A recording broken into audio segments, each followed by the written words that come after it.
नमस्कार दोस्तों, स्वागत है आपका फिर से गवर्नमेंट एग्ज़ाम प्रिपरेशन चैनल में। आज जो है पीटी प्रैक्टिस सेट सीरीज़ का पार्ट 2 लेकर आए हैं आपके साथ 5 गुना ऊर्जा के साथ। मतलब कि एक सेट में 5 गुना फ़ायदा होगा।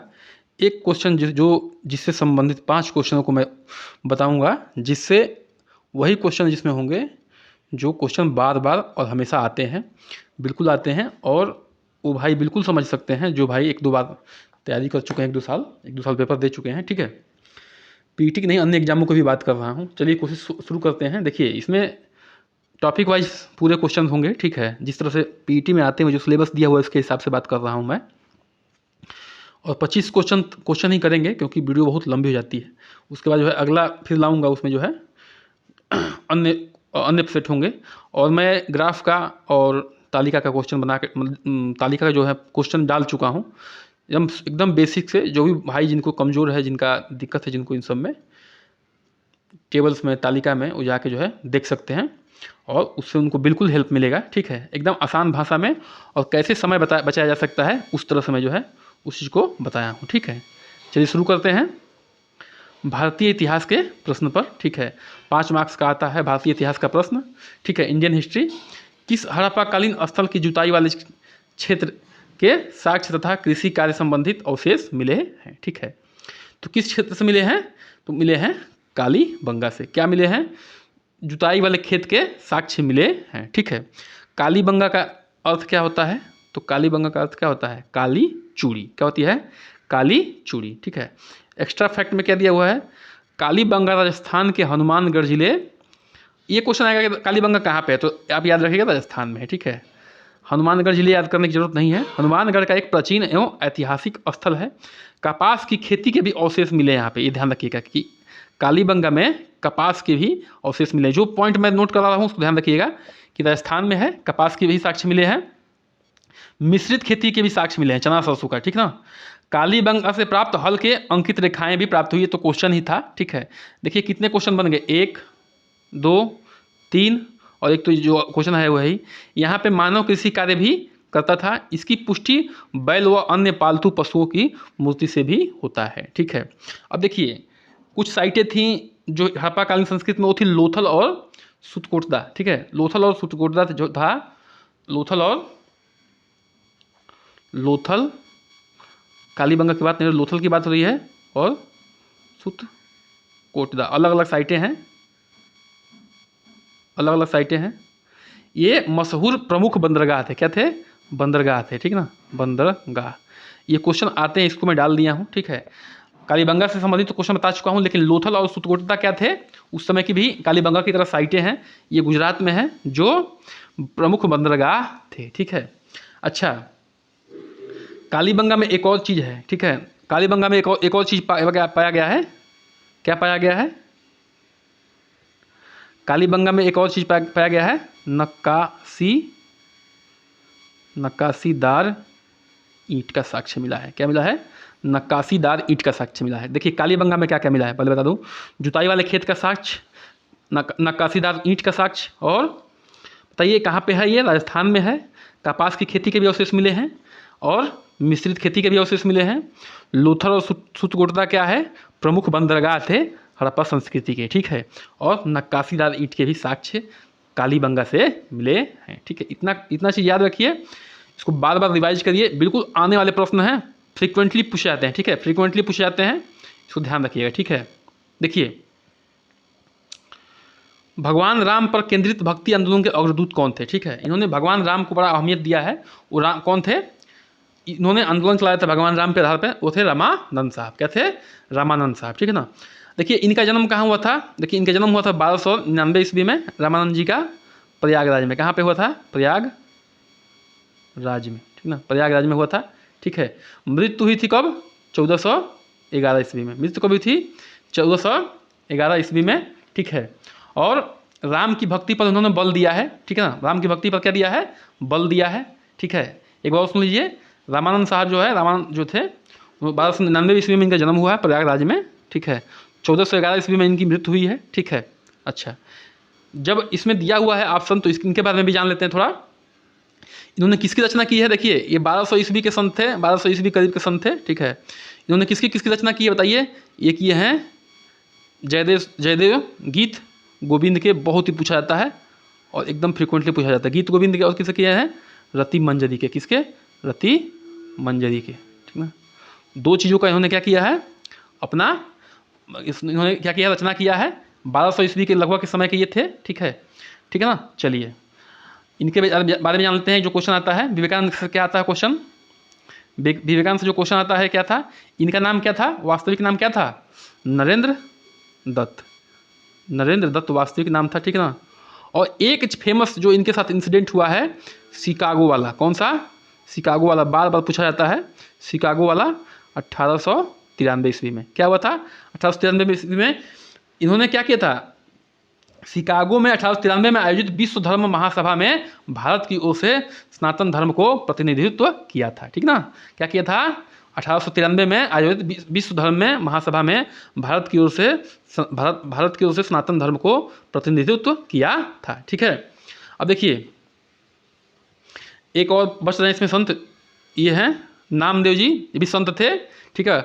और हिंदी भाषा में किसमें 125 अभंगों की रचना किए हैं, किसकी, 125 अभंगों की, ठीक है, अभंगों की रचना किए हैं, ठीक है। 125 अभंगों की रचना किए हैं ये नामदेव जी, ठीक है। तो हमने सारे वो कर लिया जी, जो भी थे। जयदेव जी किसकी रचना किए हैं, जयदेव जी किए हैं गीत गोविंद और रति मंजरी की। 1200 ईस्वी के लोग जब संतान थे, 1200 ईस्वी के जो है संत थे करीब के, सॉरी संतान निकल गया। विवेकानंद जी जो है उनका वास्तविक नाम नरेंद्र दत्त, और शिकागो में 1893 में ये क्या किए थे, आयोजित विश्व धर्म महासभा में भारत का सनातन धर्म से संबंधित जो है प्रतिनिधित्व किए थे। और रामानंद जी क्या किए हैं, रामानंद जी के बारे में तो ये क्वेश्चन ही था, ठीक है, उनके बारे में बता चुका हूँ। नामदेव जो क्या थे, संत थे, जो उन्होंने 125 अभंगों की रचना किया है, ये 125 अभंगों की रचना किया है, ठीक है। चलिए सभी दोस्तों से निवेदन है कि कृपया करके चैनल को सब्सक्राइब करिए, लाइक करिए, शेयर करिए, ठीक है। और बिल्कुल बेहतरीन सारे प्रश्न हैं और उनसे संबंधित बेहतरीन सारे जो मैं क्या ला रहा हूँ, एक्सप्लेनेशन ला रहा हूँ, ताकि जो है वैसे प्रश्न आए तो बिल्कुल भी आपके न फंसे। क्योंकि देखिए प्रश्न वही इंपॉर्टेंट हैं जो आते रहते हैं और जो आ चुके हैं, समझ रहे हैं। क्योंकि देखिए जीएस का जीके का कोई सीमा नहीं है, और सब जानते हैं कि हम भी वही पूछेंगे, एग्जामिनर भी वही जानता है कि हम भी वही पूछेंगे जो इंपॉर्टेंट है, नहीं तो बच्चे कोई भी बच्चा नहीं कर पाएगा। सिंपल सी बात है, ये कोई यूपीएससी का एग्जाम नहीं है, ठीक है। चलिए भारत में प्रथम मुगल सम्राट कौन था, ठीक है। भारत में प्रथम मुगल सम्राट कौन था, तो बाबर था। कौन था, बाबर था, ठीक है। पिछले वीडियो में बाबर के बारे में एक ट्रिक के साथ कि वो कब आया, कौन कौन सा युद्ध लड़ा, पूरा बताए हुए हैं, चर्चा की है। उसमें समय नहीं खराब करना चाहेंगे आपका, पिछला वीडियो जाके देखिए। और एकदम ट्रिक है, एकदम आसान ट्रिक है, आप देखते ही याद कर जाएंगे। ये आप जो देखते समझ जाएंगे कि हाँ जो है कौन कौन सा कब आया, कौन कौन सा युद्ध लड़ा, किस सन में लड़ा, किसके साथ लड़ा, एकदम उस ऐसा गजब का ट्रिक है, ठीक है। एक बार कोशिश करिए कि जाके पिछला वीडियो हमारा देखिए, मैं लिंक दे दूंगा, जो लास्ट एंड में जो टेम्पलेट आता है उसमें लिंक दे दूंगा, ठीक है, उसको जरूर देखिए, ठीक है। चलिए क्वेश्चन नंबर देखिए, मुगल साम्राज्य पहला कौन था, ये बाबर था। इब्राहिम लोदी के साथ युद्ध हुआ था 1526 ईस्वी में। लोदी हार गया था, क्यों, क्योंकि बाबर के पास क्या था, तोपखाना था, और तोपखाने की वजह से क्या हो गया, ये इसको जो है युद्ध में आसानी हुई और ये आराम से जीत गया, ठीक है। चलिए आगे बढ़ते हैं, क्वेश्चन नंबर 4 पे आते हैं, ठीक है। क्वेश्चन नंबर 4 पे आते हैं, देखिए एक मिनट। अष्ट प्रधानमंत्री परिषद किसके राज्य प्रबंध में सहायता करते थे, ठीक है। तो अष्ट प्रधानमंत्री जो है किसके उसमें राज्य में सहायता करते थे, तो कौन थे, शिवाजी के राज्य में, ठीक है। मराठा शासक छत्रपति शिवाजी महाराज के सलाहकार परिषद में ये लोग सहायता करते थे, ठीक है। देखिए महाराजा शिवाजी महाराज के सलाहकार जो थे परिषद के अष्ट प्रधान कहे जाते थे, ठीक है ना, अष्ट प्रधान कहे जाते थे। उसमें कौन कौन से थे, देखिए थे पेशवा थे, अमत्य थे, ठीक है ना, वाक्यान्विश थे, सुमंत थे, सुरुन्विश थे, सरे नौबत थे, पंडित राव एवं न्यायाधीश। 8 लोग थे। एक बार और मैं बोल रहा हूँ, पेशवा थे, अमत्य थे, वाक्यान्विश थे, सुमंत, सुरुन्विश थे, सरे नौबत थे, पंडित राव एवं न्यायाधीश। ये सब सारे जो है 8 अष्ट प्रधान थे जो सलाहकार के रूप में मंत्रिपरिषद में काम करते थे, किसके, शिवाजी के दरबार में, ठीक है। चलिए बहुत अच्छा, आगे बढ़ते हैं। प्रसिद्ध जैनी जल मंदिर भारत किस राज्य में स्थित है? ठीक है, तो किस राज्य में स्थित है? तो ये जो है बिहार में। कहाँ पे स्थित है? बिहार में स्थित है। अच्छा चलिए, जैन मंदिर जो है, जैनी जल मंदिर है वो बिहार में पावापुरी में। कहाँ पे स्थित है? पावापुरी में। पावापुरी पे एक बार डिस्कशन हो चुका है। ठीक है, ये 24वें महान महावीर जैन को समर्पित है। किसको? 24वें तीर्थंकर कौन थे? महावीर जैन थे। कौन थे? महावीर जैन थे। महावीर जैन थे। ठीक है, 24वें तीर्थंकर थे, महावीर जैन को समर्पित है। ठीक है, और 527 ईस्वी में, 527 ईस्वी पूर्व वो जो है यहीं पे क्या किए थे? अपना निर्माण प्राप्त किए थे। कहाँ पे? जो है ये पावापुरी में, जहाँ पे जैनी जल मंदिर है। ठीक है, चलिए आगे बढ़ते हैं। कहाँ पे है? बिहार में, ध्यान रखिएगा। तो ये भी क्वेश्चन आ सकता है कि पावापुरी कहाँ है? तो बिहार में है। ठीक है, चलिए ये भी क्वेश्चन देखिए, इस जैन धर्म संबंधित जो है पिछले वीडियो में बहुत अच्छा एक्सप्लेन किया हूँ, उसको जाकर देखिएगा। ठीक है, चलिए आगे बढ़ते हैं। देखिए अब राष्ट्रीय आंदोलन पे क्वेश्चन है। ठीक है, 5 क्वेश्चन इस पे भी है। श्रीमती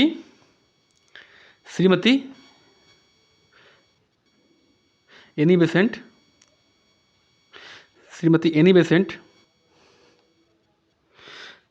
एनी बेसेंट कांग्रेस के अध्यक्ष कब निर्वाचित हुई थी? ठीक है, तो श्रीमती एनी बेसेंट जो है कांग्रेस की अध्यक्ष कब निर्वाचित हुई थी? तो वो हुई थी यानी कि 1917 में। ठीक है, 1917 में हुई थी। और देखिए ये कांग्रेस की क्या थी?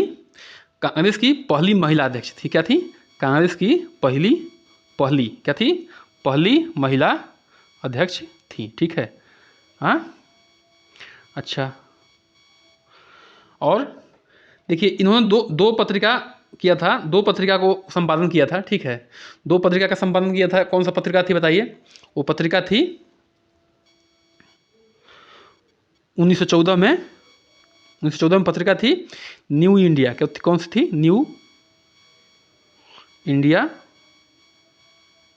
और दूसरी की कौन सी थी? दूसरी थी द कॉमनवेल्थ। कौन सी थी? The Commonwealth. ठीक है, द कॉमनवेल्थ। देखिए न्यू इंडिया जो थी, न्यू इंडिया क्या थी? दैनिक थी। क्या थी? दैनिक। और ये साप्ताहिक थी, मतलब सप्ताह में एक बार, और ये रोज निकलने वाली पत्रिका थी। 1914 में जो है इन दोनों का प्रकाशन शुरू की थी। जो है कौन थी? एनी बेसेंट मैम, और ये विदेशी थी। और उनका जो है कलकत्ता अधिवेशन में 1917 में जो है अध्यक्ष बनी थी। पहली जो है कांग्रेस की पहली महिला अध्यक्ष थी। और पहली भारतीय महिला अध्यक्ष कौन थी? वो थी सरोजिनी नायडू। 1925 में थी पहली भारतीय कांग्रेस की महिला अध्यक्ष थी सरोजिनी नायडू। ठीक है, और ये पहली जो है महिला अध्यक्ष थी। ये विदेशी थी, इसलिए जो है इनका नाम पहली भारतीय महिला में नहीं आता है। चलिए आगे बढ़ते हैं। एक और एक्स्ट्रा फैक्ट में जान लीजिए कि भारत राष्ट्रीय कांग्रेस की स्थापना 1885 में ए.ओ. ह्यूम ने की थी। कौन किए थे? ए.ओ. ह्यूम किए थे। ठीक है, साथ में आते हैं बंगाल विभाजन कब हुआ था? ठीक है, तो बंगाल विभाजन कब हुआ था? 1905 में, 15 अक्टूबर 1905 में जो है बंगाल विभाजन हुआ था। ठीक है, देखिए 19 जुलाई 1905 को लॉर्ड कर्जन ने घोषणा किया था कि हम बंगाल का विभाजन करेंगे। क्यों? क्योंकि उसका उद्देश्य क्या था कि हिंदू मुस्लिमों को अलग करना और सबसे महत्वपूर्ण भारतीयों के स्वतंत्रता संग्राम को कमज़ोर करना। ठीक है, स्वतंत्रता संग्राम को क्या करना था? उसका मुख्य मकसद कि वो कमज़ोर हो जाए। तो उन्होंने क्या उसका नीति क्या था? फूट डालो राज करो वाला, कि मतलब कि हिंदू और मुस्लिम को क्या करना है? बांट देना है। ठीक है, और उसने 15 अक्टूबर 1905 को क्या किया? ये जो है बंगाल विभाजन को लागू कर दिया। तो क्वेश्चन क्या था कि बंगाल विभाजन कब हुआ? तो 15 अक्टूबर 1905 को। डायरेक्ट आता है कि 1905 भी आता है, 1905 में, याद रखिएगा। चलिए आगे बढ़ते हैं। ध्यान रखिएगा जितने सारे फैक्ट बोले हैं उसको जो है ध्यान रखिएगा। ठीक है, वीडियो को बार बार रिवाइज करिए। देखिए 8वां प्रश्न है, अनुशीलन समिति का संबंध किससे है? ठीक है, तो अनुशीलन समिति का संबंध किससे है? एक मिनट थोड़ा सा छोटा कर लेते हैं इसको। तो किससे है बताइए? तो वो है डी से। किससे? पी मित्रा से। देखिए अनुशीलन समिति की स्थापना पी मित्रा, वरिंद्र घोष, भूपेंद्र दत्त की सहयोग से 1902 में मिमिनापुर यानी कि पश्चिम बंगाल में अनुशीलन समिति का गठन किया गया था। कौन कौन थे उसमें? पी मित्रा थे, वरिंद्र घोष थे, भूपेंद्र दत्त साहब थे, 1902 में जो इसका हुआ था, ठीक है, क्या स्थापना। चलिए इससे कुछ जुड़े एक्स्ट्रा फैक्ट जो जान लेते हैं। बंगाल में बनी अंग्रेज विरोधी गुप्त क्रांतिकारी सशस्त्र संस्था थी, मतलब शस्त्र से लड़ाई संस्था थी। इसका उद्देश्य वंदे मातरम के प्रणेता के प्रख्यात बंगला उपन्यासकार बंकिम चंद्र चट्टोपाध्याय के बताए गए मार्ग पर का अनुशीलन करना था, मतलब उनके बताए हुए मार्ग पे चलना था। किसके? बंकिम चंद्र चट्टोपाध्याय के मार्गों पर चलना था। और इसके जो है अनुशीलन समिति के मेंबर कौन कौन से थे? टी मित्रा, वरिंद्र घोष और भूपेंद्र दत्त साहब थे। ठीक है, चलिए आगे बढ़ते हैं। और 19 याद रखिएगा 1902 में स्थापना हुई थी, इतना याद रखिएगा। चलिए, भारत में गर्म दलीय आंदोलन के पिता किसे माना जाता है? सब जानते हैं कि भारत में जो है गर्म दलीय आंदोलन के पिता किसे माना जाता है? तो है बाल गंगाधर तिलक जी को। ठीक है, चर्चिल ने इनको क्या कहा था? चर्चिल ने इनको कहा था कि भारत अशांति के पिता हैं। क्या है? भारत अशांति के पिता। मतलब इनका कहने का मतलब ये था चर्चिल का कि जो ऐसे ऐसे आंदोलन करते रहते हैं कि जो है भारत हमेशा अशांत रहता है, कुछ ना कुछ करते रहते हैं जिससे भारत जो है में कभी शांति नहीं आ सकती है। तो उसका वो तो अंग्रेज था, तो उसका बोलने का अलग मकसद था। लेकिन हम भारतीय हैं, हमें श्रद्धा है, हमें जो है क्या है बाल गंगाधर तिलक के प्रति क्या है? बहुत ही श्रद्धा है, स्नेह है। ठीक है, चलिए, तो उसने क्या कहा था चर्चिल ने कि भारतीय अशांति के पिता हैं। कौन है वो? है उसका कौन है? ये बाल गंगाधर तिलक है। ये भी क्वेश्चन आता है, बिल्कुल आता है। मोहम्मद अली जिन्ना के साथ लखनऊ में संधि किया था, ठीक ना? मोहम्मद अली जिन्ना के साथ लखनऊ में क्या था? इन्होंने संधि का नेतृत्व किया था। और बाल गंगाधर तिलक के राजनीतिक गुरु कौन है? इनके राजनीतिक गुरु कौन है? तो महादेव गोविंद। ठीक है, महादेव गोविंद। और क्या नाम है? रनाडे। सब जानते हैं इनको भी। ठीक है, महादेव गोविंद रनाडे। एक फैक्ट जान लीजिए और कि एक फैक्ट और क्या है कि सूरत में 1907 में सूरत में कांग्रेस का विभाजन गरम और नरम दल में हो गया था। ठीक है, 1907 में सूरत में कांग्रेस का विभाजन गरम और नरम दल के हो गया था। उसमें क्या था? उसका झगड़े का कारण क्या था कि सभी लोग चाहते थे कि बाल गंगाधर तिलक जो है गरम दल के नेता चाहते थे कि बने या इस बार अध्यक्ष, लेकिन नरम दल वाले नहीं चाहते थे, इसलिए जो है विभाजन हो गया, मतभेद हो गया। चलिए आगे बढ़ते हैं। गदर पार्टी के प्रमुख नेता इनमें से कौन थे? देखिए नेता थे, कौन थे? ए लाला हरदयाल। ये गदर पार्टी के प्रमुख नेता थे। ठीक है ना? अब देखिए इसकी स्थापना कहाँ हुई? बहुत पूछता है। इसकी स्थापना हुई अमेरिका में। अमेरिका में कहाँ पे? अमेरिका में हुई, ठीक ना? और किस शहर में हुई? तो सैन फ्रांसिस्को में। किसमें? सैन फ्रांसिस्को में हुई। ठीक है, और कब हुई? 1913 में। क्यों हुई? अंग्रेजी सरकार को जड़ से उखाड़ फेंकने के उद्देश्य से हुआ था। किसका? गदर पार्टी का उद्देश्य, नाम भी है गदर। ठीक है, लाला हरदयाल जो है इसके प्रमुख नेता थे, लेकिन इसके संस्थापक कौन थे? इस सभी लोग जो है कंफ्यूज होते हैं कि संस्थापक लाला हरदयाल तो नहीं थे। नहीं, संस्थापक लाला हरदयाल नहीं थे। कौन थे संस्थापक? सरदार सोहन सिंह भाकना। कौन? सरदार सोहन सिंह भाकना। ठीक है, चलिए देखिए गदर पार्टी के प्रमुख नेता कौन थे? लाला हरदयाल थे। अमेरिका में सैन फ्रांसिस्को शहर में 1913 में इसकी स्थापना हुई थी। इसके संस्थापक थे सरदार सोहन सिंह भाकना। बहुत अच्छा, चलिए अब आते हैं आगे। देखिए